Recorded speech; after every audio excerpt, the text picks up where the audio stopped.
Thursday, April 16th. You're watching the Hammer Daily here on the Hammer Betting Network, presented by FanDuel. I'm Rob Pizzola. Jason Cooper, still suspended. Return date, TBD. Could be tomorrow. Probably not tomorrow. No. Could be Monday. Maybe not. Maybe another week. We'll see. He'll be back at some point, though. Some point. Here's what we got for you today. Hitman is joining us off the top to talk NFL draft. We've got 1 week until Pittsburgh. Pick 2 with the Jets is very interesting. One of the more interesting debates I've seen in a while. Schefter tweeted today that David Bailey did not meet with the New York Jets. And I've seen some pull on both sides in terms of Arvell Reese and David Bailey, who's going to go second. I'll talk to Hitman about that. Kirk Evans comes on, everything NBA. We'll do a play-in recap, the LaMelo situation. We're going to talk about pricing on tomorrow's games, nothing going on tonight, and also some futures as well with Kirk Evans. I'll close the show myself with an NHL segment. Playoffs start Saturday. First round lines are posted for series that we know about. I'm going to go through the 6 confirmed series that we have so far, tell you exactly which sides I like and how I price those. I've modeled those last night. I want to walk you through the reasoning. That's all coming up in today's show. But first, before we get to Hitman, I want to talk about something that's going on in the space right now because it's important. And I've tweeted about this, talked about it in the past. Here's the TLDR situation that's happening right now. All right? There's someone on Twitter that went by Leviathan Locks. Leviathan Locks was basically a bookie running a credit book. You would post up with him, and for a while, people were getting paid out.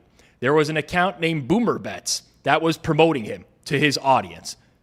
Bunch of people started winning, betting on props. He started saying they're using bots to bet, all sorts of stuff. He stopped paying, ghosted everyone, disappeared. The account's deactivated. Then we find out that Boomer Bets is actually the brother of Leviathan Locks. Now, I'm going to pull up Barry Horowitz and pat myself on the back because I tweeted about this jabroni a couple months ago and how whenever you see big tickets being posted on Twitter, $50,000 bets into credit books, it's very likely not real. And I'm going to turn this in just to like a larger point here to start because I think that you should be pessimistic about everything in the betting space. If you're a recreational bettor, I know a lot of the audience here skews more rec than professional. If you came here because you love sports and you think you can get an edge, you need to approach every single person, every service, every operation in this ecosystem with genuine skepticism. Be skeptical because the number of people that are looking to take your money is enormous. All right? It's as simple as that. This is not a unique story. People build trust, they collect money, they vanish when it's time to pay. It's the oldest playbook in the book. I've seen this since I started on Twitter 15 years ago. All right? This stuff that's coming out nowadays reminds me of stuff that used to happen a decade ago. And the broader point is this. It's not just about one account, credit bookies, whatever, Twitter pick sellers. Be skeptical of everything, including me. Everything. That's how you protect yourself in the betting space. All right? Simple as that. Stay protected. Don't trust all this stuff that you see on the internet. Everyone's trying to sell you a get-rich-quick scheme. That's just not the way that the betting space works. It's fun betting on sports. I love betting on sports. I'm probably going to get t-shirts made that say I fucking love betting because I do. But you know what you don't love? Getting scammed in the space. That sucks. So be skeptical. Approach everything with pessimism. You don't have to be skeptical, though, of our sponsor here on Hammer Daily, which is FanDuel, which has been running a legit operation for a very long time. And baseball fans, MLB season is in full swing. FanDuel is giving you a chance to call your shot with daily dingers.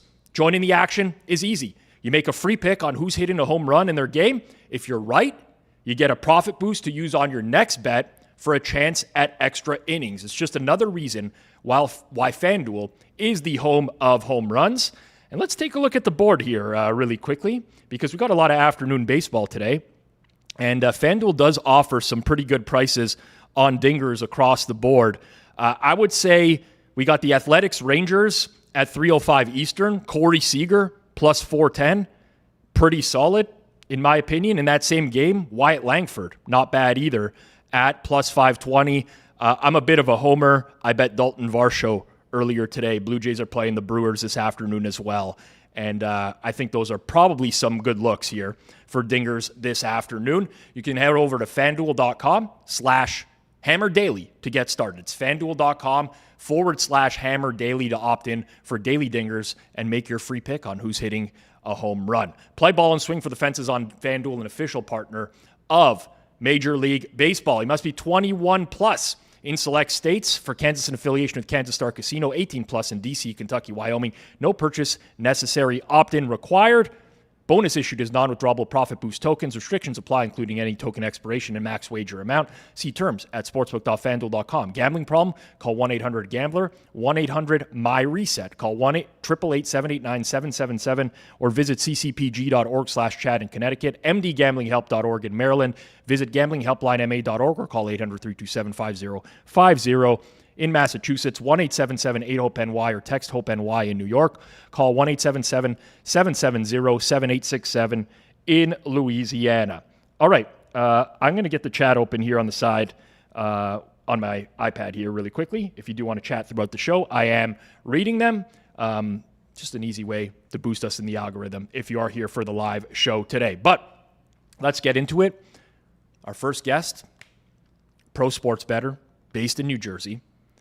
Him and I are both friends on a golf scoring app called The Grint, where we track all of our scores. I have been watching this man's rounds hit my phone for weeks.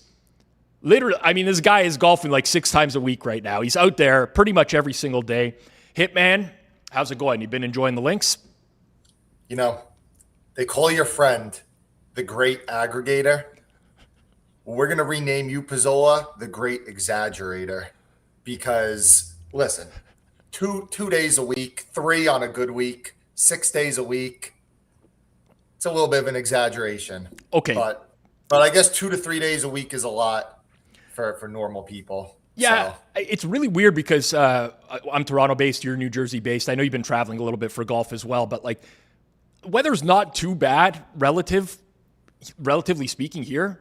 But the course is all closed for the winter. I see you playing through the winter. It's honestly it depresses me. Yeah, we live in civilization here in America, you know. So the courses stay open. The club I'm at, they close from December to like late March. But I just play the public courses. Made a few trips. I played Sawgrass. That was fun. I played what was the other one? I played the Summit Club in Vegas. That was a lot of fun. Probably the best experience I've ever had golfing just because of the amenities there. So, we're getting some good golfing before football. All right, we're going to talk football in a second, but I have been following your progress on the Grint. Yesterday at Twisted Dunes, you shot 81. We have the scorecard up on screen. I have some questions, specifically hole 13, par 3, 165. Looks like you were on a pretty good round, and then you made a 6 triple there. I mean, like, there's basically a meltdown. Like, every time you're close to breaking 80, which you've done before, don't get me wrong, it just seems like mentally you're fragile and on the back. Well, I don't know if you noticed, but I was playing with another guy, so it kept 2 scorecards, and he shot 77. So I was under a little bit of pressure. You know, I knew that he had me by a stroke or 2 at the time. You know, I hooked an 8-iron into a bunker. I went into the bunker. I thought, nice, easy swing. Don't Bryson it and hit it fat or whatever. And I hit all ball. I hit it like 40 yards over the green. Been there. And was in some crap. Had to pitch out. I hit it back into the bunker. So then I had to hit another shot out of the bunker, and I 2-putt for triple. So, wow, shit happens. Well, I mean, 4 days ago at Trump National, you were hanging in there. We got that scorecard as well. Holes 13 through 17. Bogey, bogey, double, bogey, double. 7 over in those 5 holes. That's not amen corner, by the way. But it played like amen corner for you, Hitman. Like, I mean, how many putts that day? I don't know. You tell me. Like, what's that like for you on the? Because 38 putts. It's just unacceptable. Got to be better. When you miss, I don't take gimmies. So when you just miss everything from 4 or 5 feet, then you're not going to shoot as good as you want. What if the course is really backed up and you got people behind you or like waiting on the tee? You wouldn't take like a 3-inch tap in. Like, you're not going to pick up and walk it away. 2 feet, okay, just walk away. 3 feet, you're pushing it. Like 4, the people that take like 4 and 5 feet, that's insane. No, that's nuts. So when you can't putt, you can't score. I mean, I'm gonna keep tuned in to what you're doing here on the Grin, Hitman. But you're supposed to be getting better, And it looks like you're still. I played in the Grint tournament. You should start playing in their tournaments. I don't know if you noticed that. I'm playing in some of the tournaments there. We get big money. You get a $200 gift card to the PGA Superstore, PGA Tour Superstore, and you get a nice little trophy. It's like one of those like $5 Costco trophies. And the last tournament I was in, I shot 84. The one before that, I shot 81. But you got to shoot usually like 77, 78 to win these. So no dice. It's not gonna happen. Not for me and not for you. Quick thing before we talk draft. One of our producers here, On Air Talent as well, did a great job hosting the NBA mini extravaganza here on Hammer Daily. Jacob had a tweet that went absolutely bonkers last night. What are we looking at now? Over 300K views. He posts a tweet asking people to settle a math debate. He said the Raptors at 46 and 36, Hitman, are 10 games above 500, and someone in the comments said that it's actually 5 games above 500.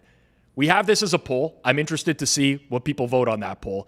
You're a sharp bettor, Hitman. You work with numbers all day. Is Jacob still employable? Is he right, or is the commenter right? I'm going with Jacob. Mm-hmm. But everyone's saying that the commenter's an idiot, right? Honestly, it's really split. I even asked Grok to run a summary on this. A lot of the quote, it's I would say it skews slightly towards Jacob being right, but a lot of this blew up from people saying that he was wrong. I could see both sides of the argument, but just that's how I think of it, the way Jacob is. So I'm with you. That's the final verdict. Like, Mike came in this morning and he was talking about it with me, right? I think that either could be correct, but never in my life would I have thought that this is 5 games over 500. You know what I'm saying? Yeah. It's just weird. It's really weird to think like that. It's a bigger debate than Spanky going on the rant about that you can't say. What did he say? You can't say even money, or he said you can't. What was it? The one that he said you can't say? No, you can't say plus 100. Can't say. I mean, I say plus 100 all the time. So I guess I'm a dumbass. Well, we're like, so I don't know. I'm roughly 5 to 10 years younger than Spanky. I don't know his exact age. You're younger than me. I think it's like a new age thing. I never say even money. Like, that is just such a foreign nomenclature to me. I think that if somebody says even money, I think of them as a dinosaur. Now, if you say minus 100, now that's insane. No, that you need to be on the next Artemis mission to the moon, and they need to leave you behind if you say minus 100. That's a real problem, man. That's a real problem. All right, let's talk draft. Not as wide a range of props and draft markets available this year. And, we kind of talk about this every year. COVID season was such a beauty. We were blessed with like nothing else to bet on. It was beautiful. But there still are some markets, and things are really going to heat up in the last week, as they typically do. Way more mock drafts are going to come out, more final mocks. Things are going to move quite a bit. But I have to ask about pick 2. Because I'm curious behind the scenes, if you've gotten any, I'll use the quotation marks intel, because a lot of the intel at draft time turns out to have been horseshit by the end of it all. But I have two people who I respect greatly in the betting space who are both extremely confident in opposite sides of what the Jets are going to do at number 2. The Jets canceled their top 30 visit with Bailey. Schefter weighed in on that today. Yet McShay, Schrager, they both strongly believe Bailey's going at number 2. I have one source who believes the exact opposite, that like Arvel Reese is a lock at number 2 right now. How are you making sense of this situation with number 2 in the Jets? I remember in our group chat, I forgot who said it, but it was like a year or two ago, and they mentioned that a lot of the draft intel like just isn't as strong as it used to be because teams just started cracking down. I don't know, like if they just started cracking down with like employees, scouts, guys in the room, but just cracking down and saying like, listen, there's legalized betting on this. It's big news now. Like this cannot leak. Because I just feel like there's been significantly less leaks than there was 4 or 5 years ago. Like 4 or 5 years ago, there was teams picking in like the 20s that sometimes like I would hear and other sharp bettors would hear, hey, they're targeting these 3 guys. And I felt like seemingly it would win like very often. But a lot of that intel has been wrong in recent years. So just to hear like you say like 2 people are betting are like dead set that one says Reese, one says Bailey. I mean, do I think it's impossible that it gets out there, especially once we get to draft day? No, I wouldn't be stunned if one guy does steam and ends up being right. But this far out in the process, I would be surprised if anybody had like dead set really good intel on it, because I mean, if you did, then why wouldn't you just keep max betting it to infinity if you really thought you had that info? The national insiders all seem to be leaning Bailey. Yeah, I've seen like a lot more of like the local insiders are kind of thinking Reese. I always just, when it comes to like draft betting, I just have my list of a few guys. I try to ignore a lot of intel guys out there like in the media, and I just say stick to these 5-6 guys that I know get legitimately good info and go off what they're saying. It seems like all those guys that I follow are saying Bailey. So I mean, I think Bailey, but I haven't bet anything on it yet. But that's where I would go if you're making me bet. I will say Bailey right now. Yeah, I'm kind of with you. But and listen, the guy that's been messaging me about Reese, he is betting Reese like extremely aggressively over and over. And then the market moves a bit, and then Bailey gets popped back a little bit. So there's definitely. You said you know the guy betting Bailey, or you don't know? I know both people very well that are betting opposite sides, who are both. And both are good or sharp? Yeah, like I believe that they are. They're people that I've worked with in some capacity in the past, but they're aggressively betting. So if someone's going to be right, someone's going to be wrong. We're going to see. We're going to see next Thursday. Yeah, put me on the record for Bailey right now, but I reserve the right to change my mind. Well, I'm glad you said that, because at least we have a clip now. We will only, Mike, just to make a note of this. If Bailey doesn't go second, we crop the clip. We say Hitman was on the record with Bailey. If Bailey does go second, we bury it. Noted. We never. Right, I'm used to it. We never discuss it again. That said, I want to move off the number 2 market. Is there anything that you found that's worth targeting so far? Like potentially, again, there might be still markets that get posted this upcoming week that aren't out there yet. Are you watching any potential risers or fallers in the final week? I've seen a lot of, again, I follow mock drafts pretty vividly as well. I think there's a really wide range on Sonny Styles. Ty Simpson seems to be going up in a lot of mock drafts as well, even though maybe weeks ago it was reported that he wouldn't be a first-round guy. Jeremiah Love's spot is like really, really up in the air and can be, in various different spots right now. Anything that you're targeting draft-wise right now? I'll give a caveat that a few years ago, I would put myself up against anybody with draft betting just because I put in so much work. I'm not putting in the same work that I used to. So, I mean, I still think I'm going to make money at it, but I'm just not. as dedicated as I once was with it, mostly due to just the limits and all that stuff. But I think over 5.5 first round wideouts is decent. I bet plus money. I just looked at one site and I've seen minus 115. I don't hate it there, but it sounds like Denzel Boston is probably trending towards being in the first round. I did bet KC Conception under, I think it was 27.5 minus 190 a few days ago. So I think that he's going to go in the first round. And Peter Schrager is one of the guys that I think is pretty, he has a lot of connections in the league. I think he does get decent intel sometimes. He had a report 2-3 days ago saying that the Browns, I believe at pick 24, I think it is, want to take a receiver at that spot, but he thinks that they might not be able to get one because he thinks that the top 6 wideouts could go before pick 24. And, like that type of report, if like someone like him says something like, I think 6 wideouts could go in the first round, that's one thing. But to say that I think these guys could be top 24, that's a lot of breathing room. Yeah. And it's not to say that like Peter Schrager is the Bible when it comes to draft betting. He's been wrong plenty of times before, but it does seem like there's some other sharp draft guys too that are talking about these receivers, and it seems like the stock is going up on a lot of them. I mean, even like Jordan Tyson seems like his stock is skyrocketing, and if he goes early, then it just pushes everybody else up to go earlier as well. So yeah, I'll go with that as a play that I like. All right.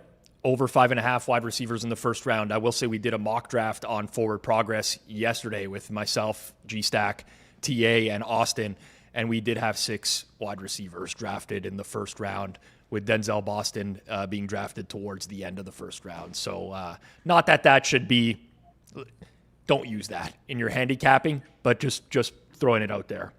Every April, I get a message from Hitman on Telegram. So it's a lengthy message because he sends me his power ratings for the upcoming year, which, it's hilarious that you get started on it this early. Not hilarious. Listen, you're just a guy that lives and breathes NFL. I get it. I like to bet season wins. Yeah. I get it. Game of the year type of stuff. I'm I see where you're going with that.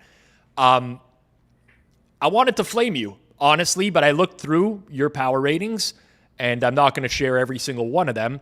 But I didn't think anything was super egregious on there. But I do want to talk a little bit about some early season takes for next year. And particularly, I want you to give me at least one specific team that you are high on relative to market going into next season. So I struggled to find a team that I'm a lot higher on. I feel like I have a lot of teams that I'm more down on, and I feel like I've been betting a lot more unders on season wins than overs so far. Rob kind of convinced me on this. I'll give you credit. Wow. I'll give you credit. I do value your opinion on some of this stuff, but when I heard you explain it, I just agreed with it. I know you like Detroit more than market, and I don't know, when you look at like the NFC futures market right now, and I just looked at one site, but Detroit was like pretty close, within like 50 cents of like Philly and Green Bay. I just think that's wrong. I think Detroit is just clearly better than those teams right now. I know you mentioned about how I think it's the last 2 years that they've had the most defensive injuries in the league. I think that when this defense is healthy, they're probably a little bit above average, I would say. Offensively, once Dan Campbell, I thought that Dan Campbell taking over the play calling helped them towards last year. Yeah, I agree.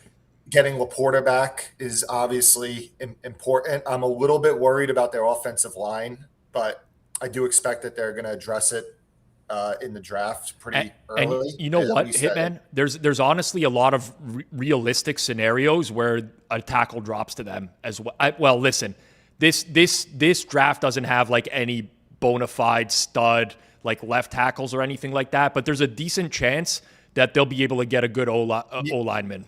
Yeah, and I will say, like, O-line is like so important to the Lions Yep. because of your quarterback's Jared Goff. Like, they just have to have a good O-line to be successful. But and then like offensively, it's funny. It's like I think I've mentioned this on one of our shows before. Like them losing Montgomery, it reminds me of the old Barry Switzer quote when he told in college, he said to his team, "Do not injure Thurman Thomas, who was a Heisman Trophy candidate at the time, because we do not want Barry Sanders to come into this game." And that's what it reminds me. Like if they're going to give Jahmyr Gibbs a workhorse role, as long as he stays healthy, he's going to be at the top of the list for Offensive Player of the Year this year.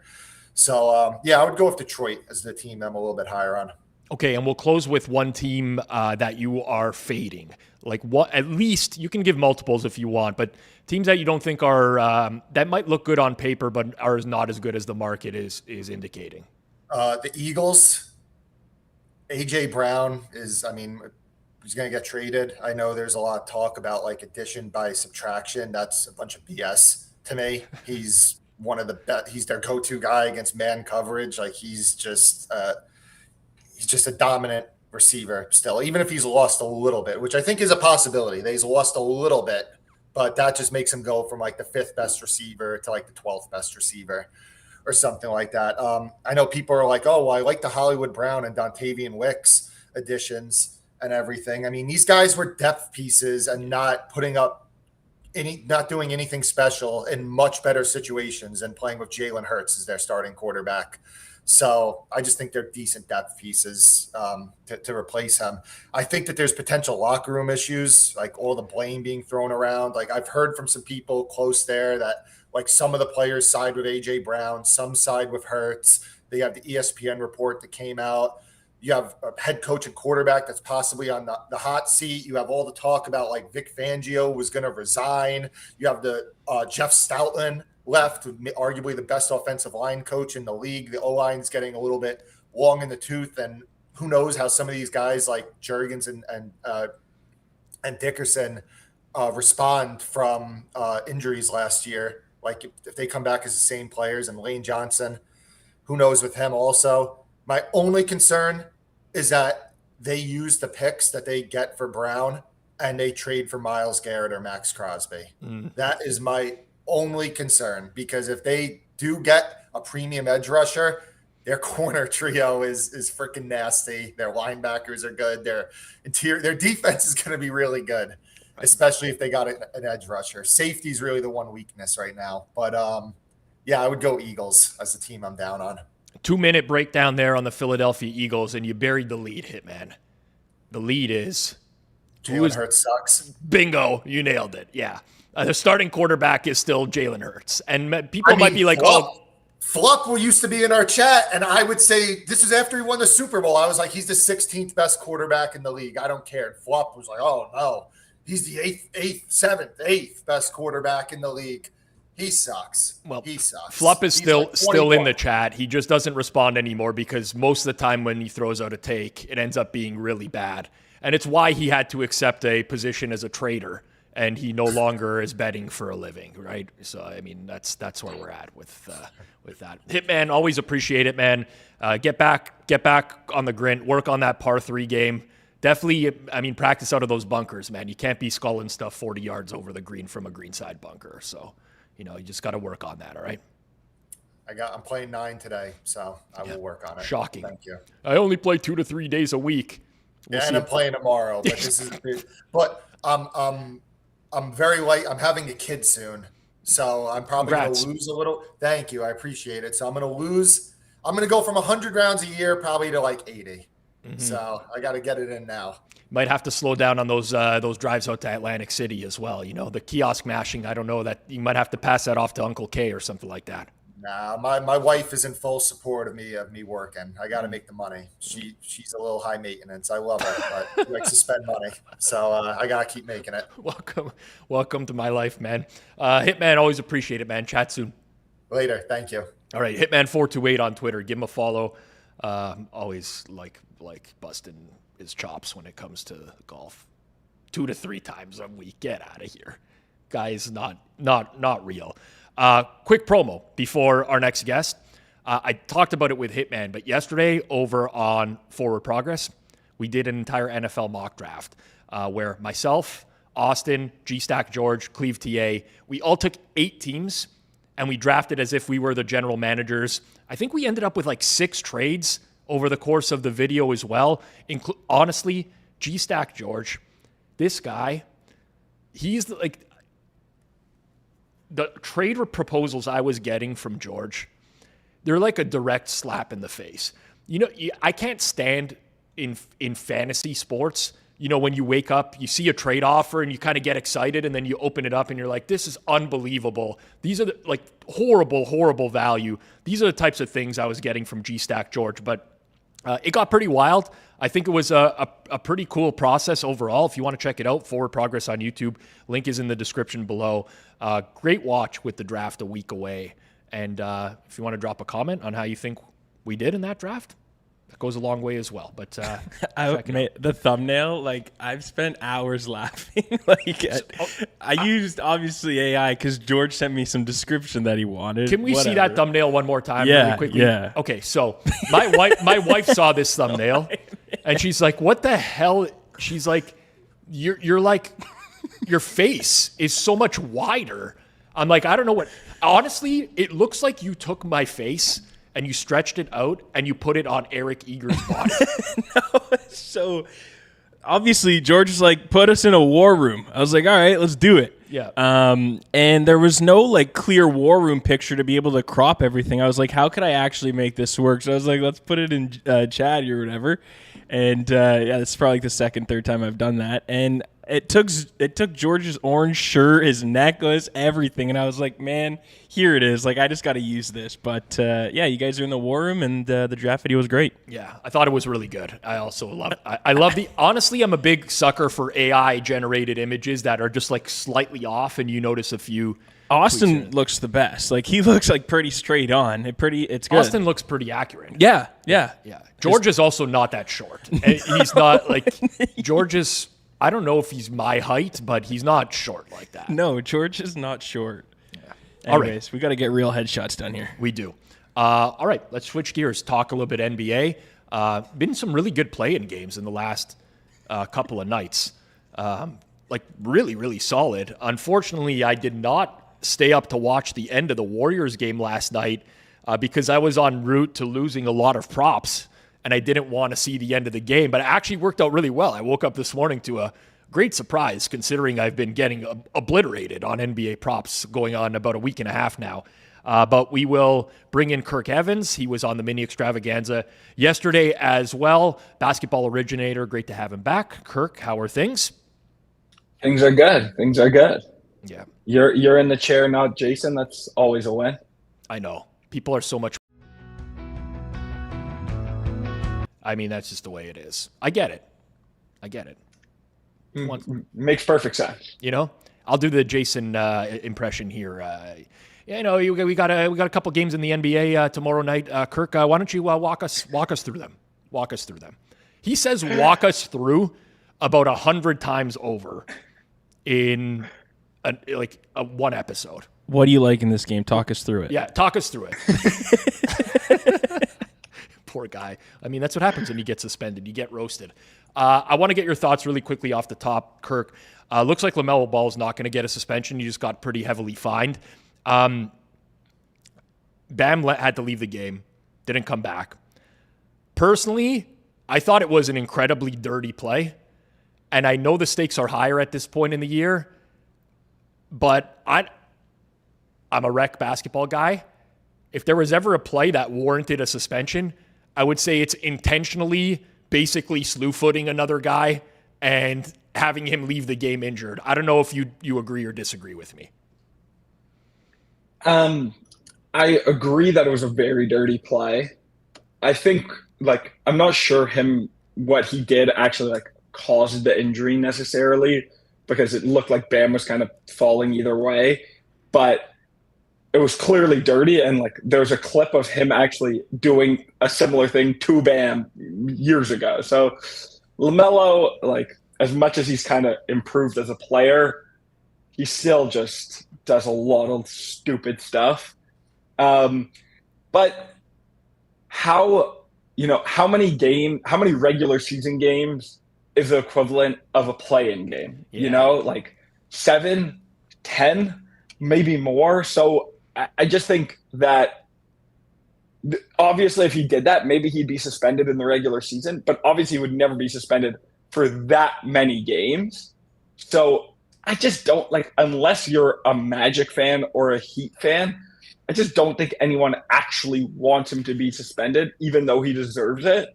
So, or he maybe deserves it. I'm not sure that I think that's such an obvious suspension. So I think the league office did the right thing. The game just loses so much juice if LaMelo's not playing. I just think it's better for everyone. That's a different conversation altogether, and I tend to agree with you. Like when I do watch sports, I want the best players to be on the court, so it's hard to separate that from the play itself. Just seemed very intentional to me, and yeah, we don't know if that caused the injury, but I don't know. It's very blatant. Anyways, it's a fine. We move on. I mentioned I wasn't up for the end of the Warriors game last night. And I get up this morning, I'm scrolling through Twitter, I see a Steve Kerr video, and the exact quote was, "For one night, we're us. We're champions again. It's a play-in game. I don't care."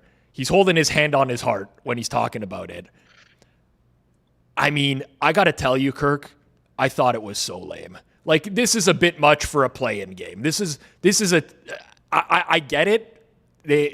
You're in the moment, but I don't know. I just wanted to get your reaction to that Steve Kerr presser because, man, I thought it was really cringeworthy.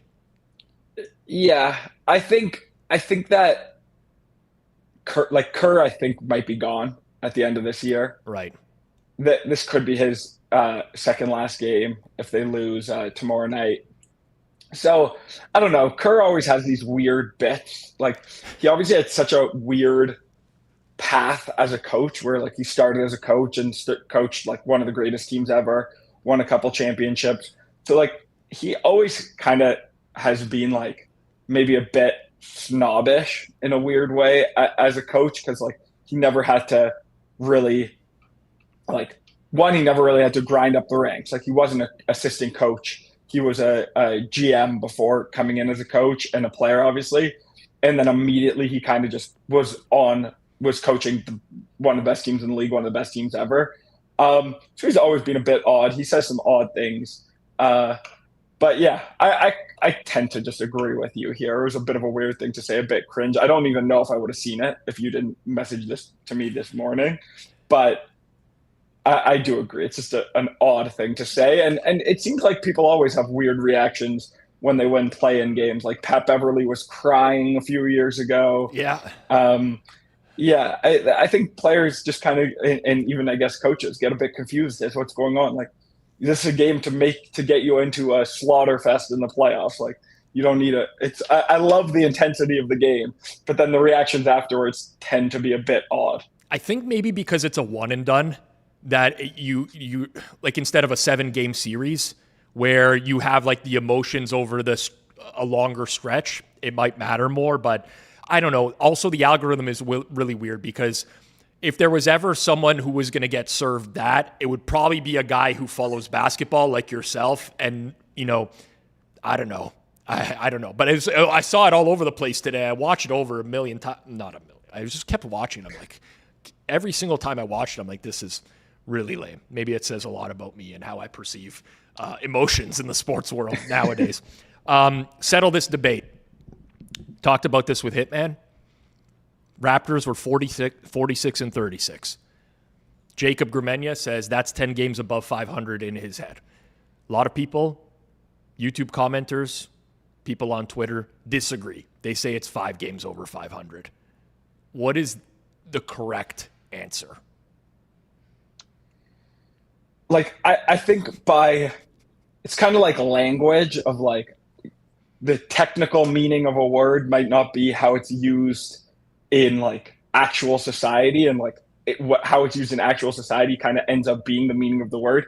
I think Jacob is using 10 games above 500 how the vast majority of people do, and how I would think of 10 games over 500 as well. But yeah, when I like saw the replies, I was like, yeah, that kind of makes sense that this could be considered 5 games above 500. But in my head, I didn't have any problem with Jacob calling that 10 games. I think that's how I would have used it. You know, Kirk, I'll say this to you. If the betting doesn't work out for you at any point, a career in politics might, because that was one of the most political answers. You appeased everyone in this argument in some capacity. There's a right or a wrong, man. And it's I don't think that maybe in that answer, but I don't think people would agree with that take for the vast majority of my statements in life. But yeah, I don't know. I don't have that strong of a take here. What did Hitman say? I don't listen when Hitman talks, so I don't. He said he agrees with Jacob. He agrees with Jacob. Yes. I'm going to give a very political answer as well, Kirk. My entire life, I would have said that that's 10 games above 500.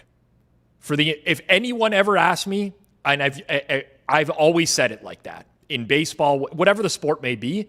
But as I've thought about it, I think the 5 games above 500 is actually correct. I think that's the correct way to say it.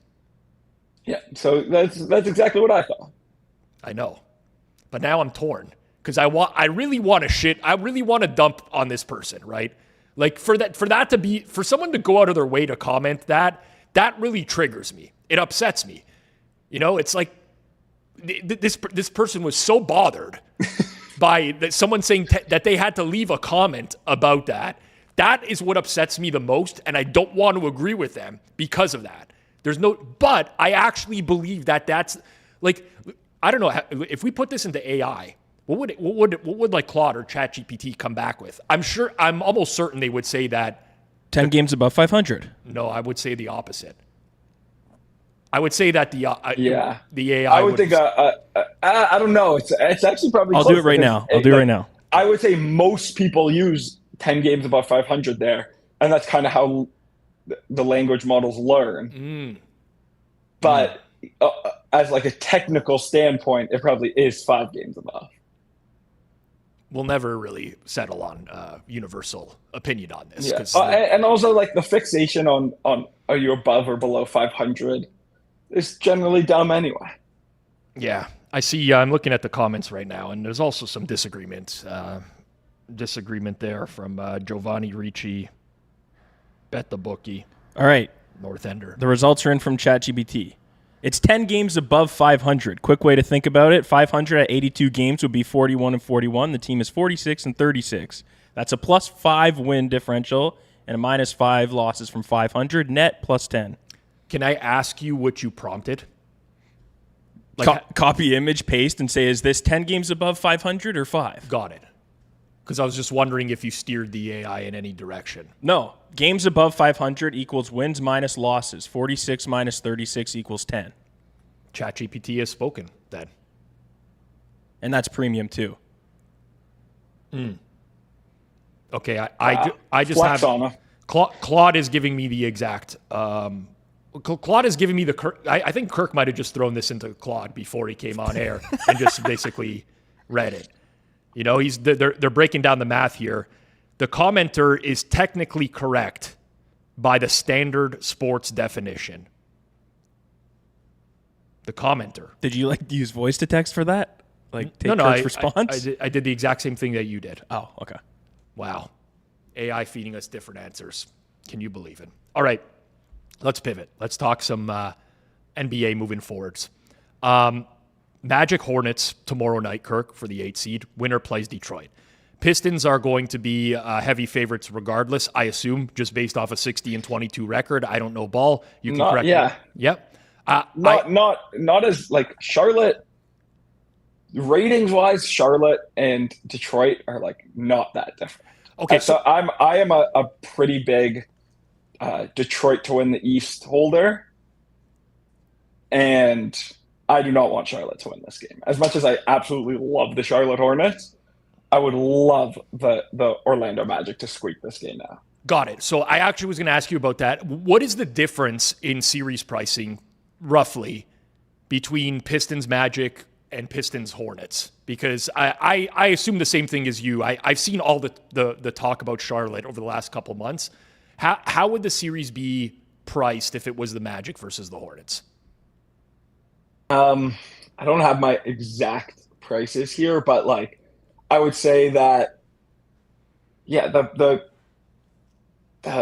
Pistons are probably like maybe minus in like the minus 190 to low minus 200s against Charlotte, and like massive favorites against Orlando. Like we're talking minus 500 or more. Somewhere in that range. Orlando's a mess. Like you could see it in this game. They're on a neutral. This is like 6-point dogs, maybe even more for a home deciding game. This is and I think if I had to bet it, I probably would bet Charlotte a little bit here. Orlando's just not. They're just. I don't really know. This season kind of just got away from them. Like they're not a bad team on paper. Paolo has turned out to just kind of be a total pumpkin. But no, probably less than minus 500, honestly. But in the minus 400 range. So it's a huge difference. I actually think betting Detroit, I wonder how much it'll be moving mid-game, but like if Orlando wins and you can get a Detroit to win the East price, like I think that is worth at least looking at. Yeah. At least Paulo won us all a bunch of money when he got drafted first overall, right? Not me. I was late I'll never forget where I was on that. I was actually in the BetStamp office that day when a bunch of messages started coming to like multiple people that were working in the office about that. And I was a little bit late to the party because I never really trust, you don't really want to go all in on like these types of, I've been burned by that in the past. Mac Jones going to the 49ers. But I want to ask you the same thing out west.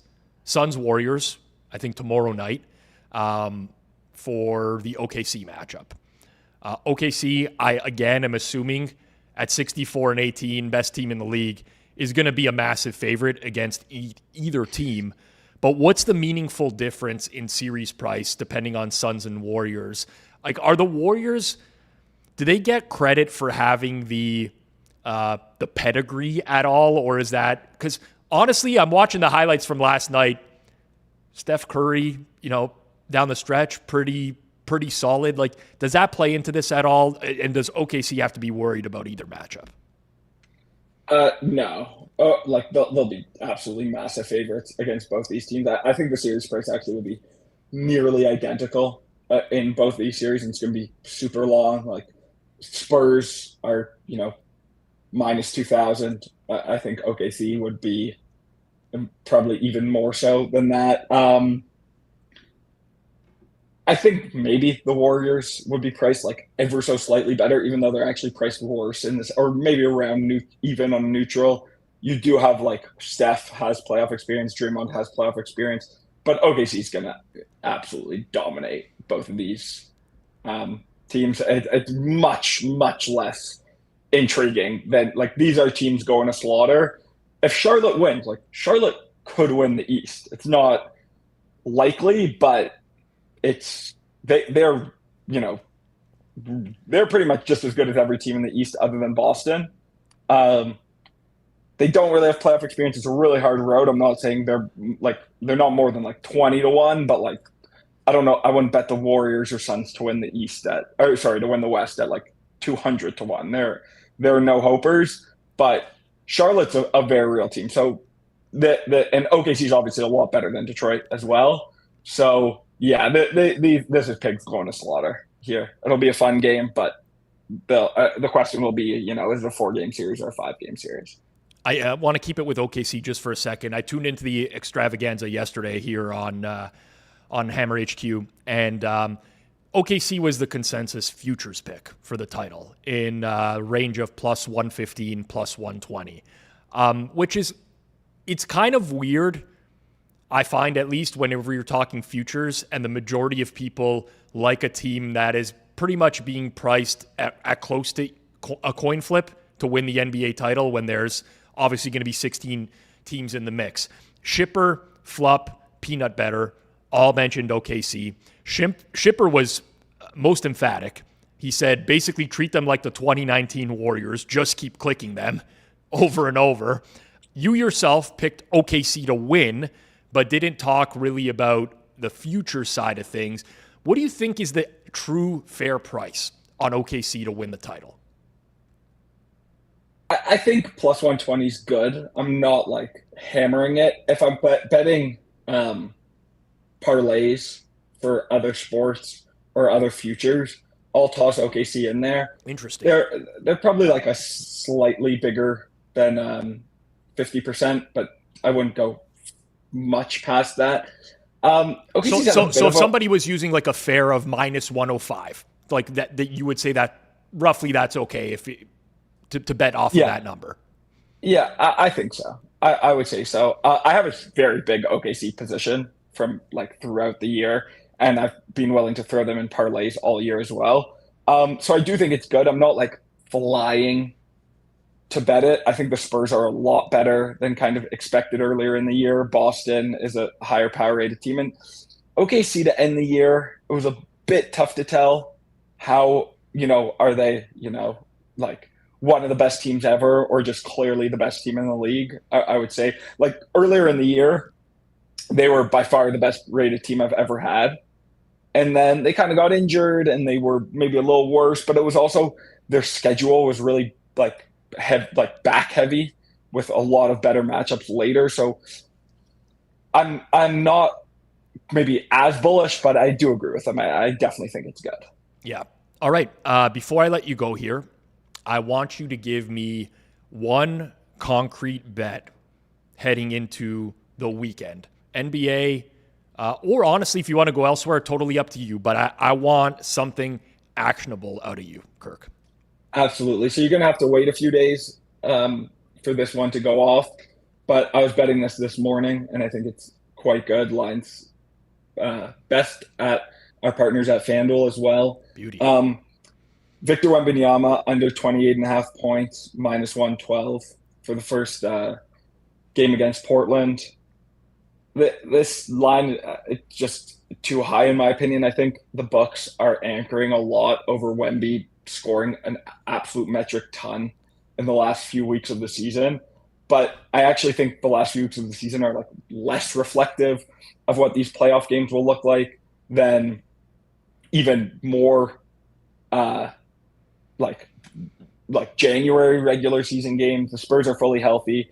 I think Wemby he's going to be even better defensively than people realize in the playoffs, but maybe a bit worse offensively. This is his first playoffs.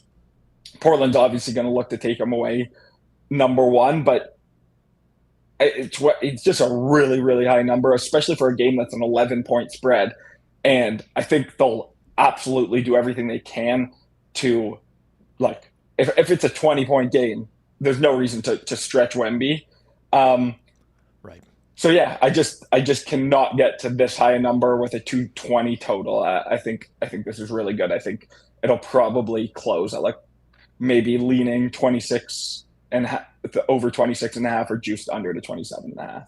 Well, I can tell you that having bet some Wemby unders in the last month or so at ridiculously off-market prices, I'm scared to death of betting another Wemby under. They have been just a totally different format, in the playoffs. I do think they'll be able to stretch his minutes more. He averaged like under 30 minutes in the regular season. But again, they're coming in as massive favorites in this series. If this was a 2-point spread and, I had him for 36 minutes, 37 minutes, maybe I could get this high. But, in 32 minutes in a lower total game, I just do not think he should be lined at 28.5. All right. Makes sense. Kirk, always great. We'll have you back once these series get going. Maybe with Jason, maybe not. We'll see. Chat soon. We'll see if that suspension ends. Yep. Kirk Evans, everyone. Kirk Evans 0 on Twitter if you want to give him a follow. some pretty good insight there and actionable bet for the weekend as well. Really quickly, looking down at the iPad here, 103 watching live right now on YouTube, plenty more on Twitter. Looks like 500 or so. So really quickly, if you are on YouTube, smash that like button down below. Subscribe if you haven't already. We do appreciate every single one of you. It's one of the easiest ways to help us grow, and we can just continue putting out this content every single day over the summer. So please like, subscribe, and honestly share it out if you do enjoy the show as well, as that'll go a long way in helping us build out a bigger audience. All right, a little bit of puck talk here. Before I get into the series prices, I do want to spend a couple minutes on something here that I think gets missed every time we head into the Stanley Cup playoffs. So I'm going to have a newsletter article drop tomorrow. I'm not a big writer. I don't enjoy writing. But nowadays, with the emergence of AI, it's quite easy for me to record a very long voice note and get an article structured very nicely. If you want to check out our weekly newsletter, QR code is up on screen. You can just scan that and you'll be subscribed. Tomorrow morning, you'll get an article in the inbox that is written by myself and Claude in combination. But every year we get to the playoffs, and I was chatting NHL playoffs with my buddies. About a week ago, we were looking at potential matchups and stuff like that. And you're going to hear this on every broadcast. You're going to watch preview shows and whatever. And the importance of goaltending is going to be stressed very highly. You can't win the cup without great goaltending. And that is somewhat true, but it's also going to lead you down a very wrong path when you're betting futures and series prices in the beginning. Because if you look at regular season goaltending numbers, specifically what I looked at is a metric called goals saved above expected, GSAX, and then you use those numbers to predict playoff numbers, there is no correlation whatsoever. So while a goalie might get hot in the playoffs and steal some series, oftentimes it comes from somebody that you didn't expect. It doesn't necessarily come from the players who put up the best numbers in the regular season. And when we look at the last decade in the NHL and we take the best seasons that goalies have had, you often see them fail miserably in the playoffs. The 9 highest regular season GSAX seasons in the data set that I'm looking at, 8 of 9 ended in early playoff exits. Ilya Sorokin with the Islanders, plus 51, goal saved above expected. Enormous number, bounced early. Connor Hellebuck would be a great example. Winnipeg only got past the first round one time. Linus Ullmark previously had a plus 38. GSAX, bounced early.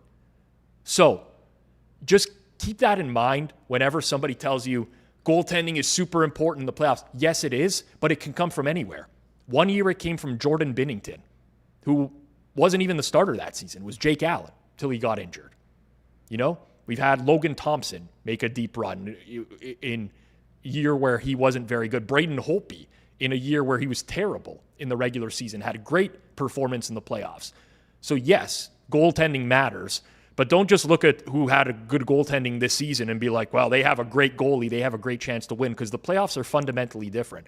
You play that goalie every single night. You get to watch a lot of tape on that particular goalie. Lots of teams will have different strategies for the playoffs in the regular season. They might feed more pucks at the net. They might hold it and wait for better shot opportunities, things of that nature. So just be really careful out there. I think it's important to do your own research for the most part. Whenever you're handicapping anything, it's great to listen to content like this as well.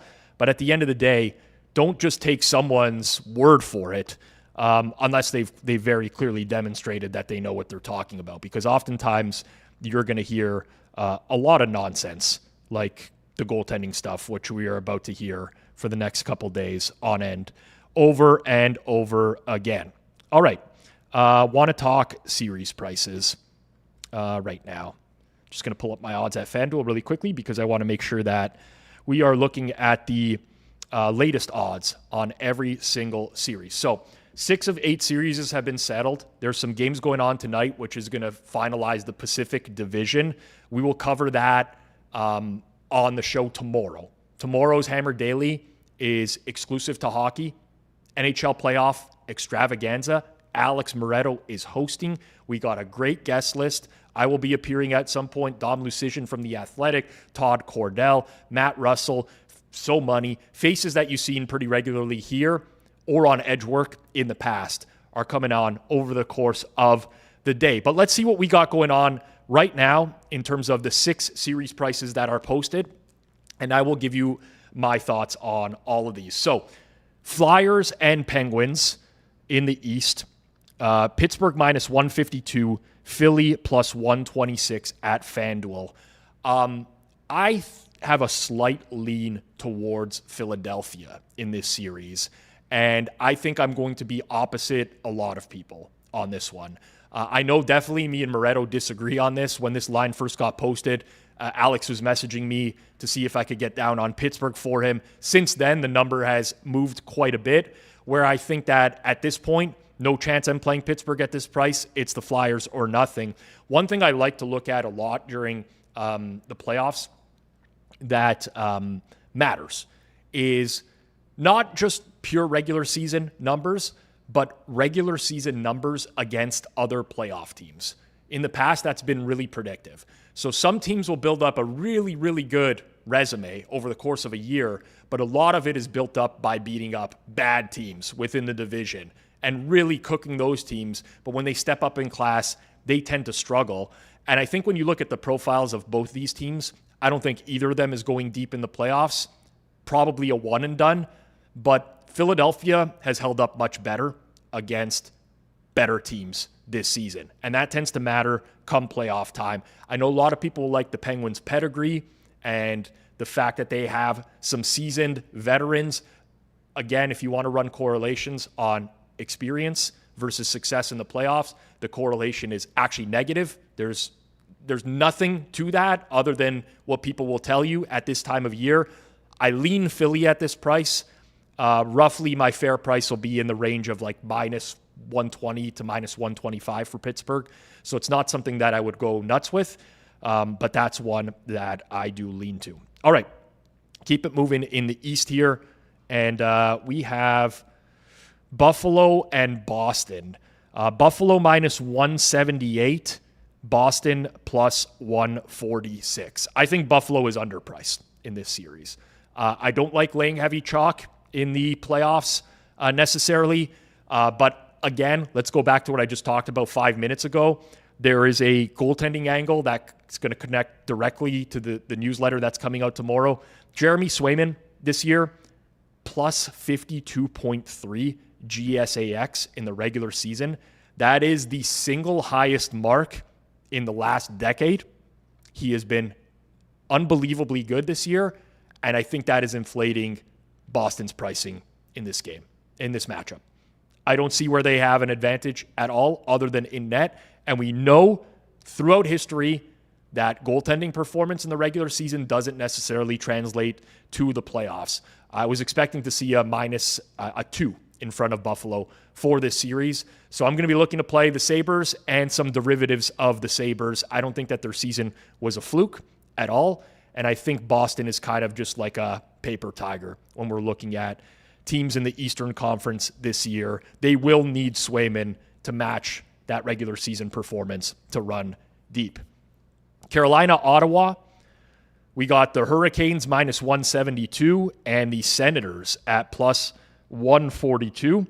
And chat, I do see you guys in real time here in terms of your input on this as well, which I can definitely discuss as we go here. But Ottawa, Carolina. Let me be clear first. Carolina is a very good team. They deserve to be favorites here. 53 wins. They clinched the Metro. They play the right way. Good squad. I'm not saying Ottawa is the better team outright. What I am saying, though, is that I think Ottawa is valuable, and I think Ottawa is an extreme dark horse in the NHL playoffs. Their price has reflected that as the latter half of the season has gone on here. They did get sewered by goaltending a lot this year. In head-to-heads against Carolina, they have dominated a lot of puck possession and that play. Carolina also profiles as a team that, while really good, did dominate way inferior teams for a large portion of the season, but the big steps up in class have been closer to 50-50. I think the Senators are a valuable bet here. As much as I hate to say that as a Leafs fan, and I would hate to see a Senators deep run in the playoffs, it would really, really pain me. But I think that this is more than a reasonable price to bet Ottawa in this series. And the atmosphere for this series is going to be off the hook, because playing in Carolina and playing in Ottawa in the playoffs is going to be super loud environments. Should be great. But generally, I think that Ottawa is going to offer a lot of value in this playoffs, especially when you consider the side of the bracket that they are ending up on here with Pittsburgh, Philly as a potential second round matchup. Final series in the Eastern Conference. Tampa Bay minus 260, Montreal plus 210. And this one I'm fine with. I think some people will be interested in betting Montreal here and consider them a live dog. I really like the makeup of this Tampa team, especially as they've gotten back closer to full health at the end of the season here. Montreal is not far off from making a deep run. They obviously made the playoffs as a wild card last year, a little bit step up this year, and probably will make another step in the right direction next year. But the FanDuel number right now implies roughly 70% Tampa to win. That's kind of right around where I'm at. So I'm going to pass on this one altogether. Don't see it moving into a range either way where I'm likely going to play it. But Tampa and Ottawa, to me, are teams in the East that will probably hold some value in the futures markets. More on that tomorrow. I'll talk to West matchups. The NHL schedule just dropped as well. So that'll be interesting to parse through all of that. But it looks like they start this Saturday, Mike, with just pulling it up here. Yeah, so we're getting Ottawa and Carolina at 3 Eastern time. Then we're getting Minnesota, Dallas. There's obviously Edmonton and Anaheim. That stuff's up in the air right now. But yeah, it's out right now on the NHL Twitter page. Yeah. Pacific 2, Pacific 3 will be on April 20th, so that'll be Monday. Yes. So, those teams will get a reprieve, as will anyone who plays Colorado. That'll be a Sunday game as well, but looking forward to that. 2 matchups in the West that are posted so far. Dallas minus 118 against Minnesota minus 102. I've heard so many times in the last month talk about Dallas as a team and how he's not impressed. And frankly, I'm not either. I think Minnesota should be favored in this series. I do. I would have never said that at the beginning of the year. Dallas was a team that I had a lot of interest in going into the year. I don't think Minnesota should be a huge favorite or anything like that, but Dallas's results this season have been propped up by a well above average shooting percentage and strong PDO. PDO kind of like a luck metric, so to speak. Typically, teams that have been propped up by a really high PDO, especially when it's not hasn't been reflected in past seasons, they tend to struggle in the playoffs as well. And when you look at their underlying shot quality against playoff caliber opponents, I mean, Dallas doesn't look anywhere as close to as good as their record suggests. I think Minnesota's a really well-structured team. I know they never win in the playoffs, and they probably will be feeling some pressure in that locker room to overcome that. But I think these prices should be flipped, essentially, in this series. So nothing crazy, but I do like the Wild in that matchup against the Dallas Stars. Finally, Vegas minus 188, Utah plus 155. I got nothing here. I think this is a fine price, and with the coaching change for Vegas late in the year, that kind of just throws a wrench into everything because you don't have a lot of reliable stats to work with Vegas playing a new system under John Tortorella. It's kind of a wild move, unknown implications for the playoffs. Goaltending is up in the air for them as well. So ultimately, I think that there's just a lot of variables here that make this a relative unknown. I'm fine with the Vegas-Utah price in this series. So of the 6 posted so far, Ottawa, Minnesota, Buffalo, and to a much lesser extent, Philadelphia, I guess would be the appealing ones for me. And of course, like I said earlier, the Pacific seeding gets locked in tonight after the last game. So Edmonton, Anaheim, LA Kings still fighting for position. Once that bracket is fully set, I'll have more thoughts on those series as well. And like I said, tomorrow we'll have all 8 first-round matchups set, series prices, futures, everything. Noon Eastern time, right here on Hammer Daily. Moretto hosting the NHL Playoffs Mini Extravaganza. Tons of guests, full breakdown. If you are serious about betting the NHL Playoffs, that is appointment viewing, my friends. It's also worth mentioning, if you want to be in the conversation every single day of the playoffs, our Discord is the place. Link is up on screen or down in the description below. But I will honestly say this, I'm not a great promoter. The Hockey Channel is off the hook in there pretty regularly. It's one of the most interactive channels. Lots of people posting their numbers, their opinions. Great bettors, great discussion. Discord.gg/hammer. Appreciate everyone in the chat today that stuck around till the end. I know some of you in here are not even hockey fans, and you're in here to the end. That's thank you for the support. Please smash the like button down below. That is the show for today. Thank you to Hitman for coming through. He's got to go fix that par 3 game. Thanks to Kirk Evans for the NBA breakdown. Great as always. Remember what I said off the top of the show. Really important. Be skeptical, be pessimistic, and bet in spots that are going to not fuck you over. FanDuel.com/Hammer Daily. They've been proud sponsors of this channel and a lot of channels on this network for a long time. Couldn't recommend them enough. And you know what? Nice to have these boxing gloves next to me in studio as well. Great addition. It's honestly a nice little touch. I actually just noticed the hat behind me as well. Nice little touch to the studio. Tomorrow, NHL Mini Extravaganza, noon Eastern. Be there. Smash the like button on your way out the door. Subscribe if you haven't. Rate and review 5 stars on the podcast side. I'm Rob Pizzola. This has been Thursday, April 16th, Hammer Daily, presented by FanDuel on the Hammer Betting Network. We will see you back here tomorrow. Peace out.